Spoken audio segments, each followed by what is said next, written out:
Welcome to MG9 news. 8 బాక్సుల కర్ణాటక మద్యం పట్టుకున్న సబ్ పోలీసులు.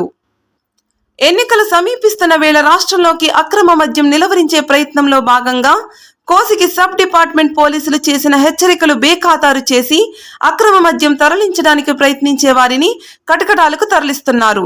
కర్నూలు జిల్లా కోసిగి మండలంలో అక్రమ మద్యం రవాణాకు అడ్డుకట్ట వేయాలనే ప్రయత్నంలో భాగంగా కర్నూలు ఎస్పీ, డిఎస్ఈఓ మరియు ఈఎస్ ఆదేశాల మేరకు ఏఈఎస్ ఆధ్వర్యంలో కోసిగి సబ్ పోలీసులు కర్నూలు ఇంటెలిజెన్స్ వారి నుంచి అందిన సమాచారం మేరకు 10/4/2024 బుధవారం సబ్ సిఐ మహబూబ్ బాషా, ఎస్ఐ రమేష్ బాబులు తమ సిబ్బందితో కందుకూరు గ్రామం మరియు నదీ తీర ప్రాంతాల్లో గస్తీ నిర్వహించగా రామలింగేశ్వర స్వామి దేవాలయం సమీపంలో 8 కర్ణాటక మద్యం బాక్సులు అక్రమంగా తరలిస్తున్న వ్యక్తిని గుర్తించి అదుపులోనికి తీసుకున్నారు.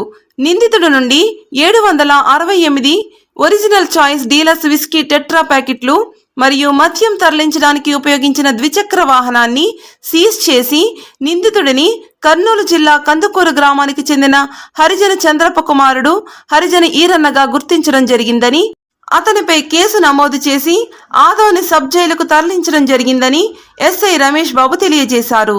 ఈ దాడిలో సిఐ మహబూబ్ బాషా మరియు ఎస్ఐ రమేష్ బాబులతో పాటు తమ సిబ్బంది కె నాగరాజు, ఎస్ రాయుడు, మధు, శ్రావణ్లు పాల్గొన్నారు. MG9 న్యూస్ తో కోసిగి రిపోర్టర్ సతీష్. కర్నూలు ఇంటెలిజెన్స్ వారి సమాచారం మేరకు సబ్ ఇన్స్పెక్టర్ అయిన మహబూబ్ బాషా గారు మరియు ఎస్ఐ రమేష్ బాబు అయిన నేను మా సిబ్బందితో కలిసి కందుకూరు ఊరు బయట సమీపంలో రూట్ వాచ్ చేస్తూ ఉండగా అక్కడ ఒక వ్యక్తిని బండిలో వస్తున్న గమనించి అతను ఆపుదల చేసుకోగా అతని దగ్గర 8 బాక్సులు స్వాధీనం చేసుకుని అతన్ని స్వాధీనంలోకి తీసుకొని ఒక 2 వీలర్ వాహనాన్ని స్వాధీనం చేసుకొని వారిని తదుపరి చర్య నిమిత్తం అరెస్టు చేసి రిమాండ్కు తరలించడం జరిగింది.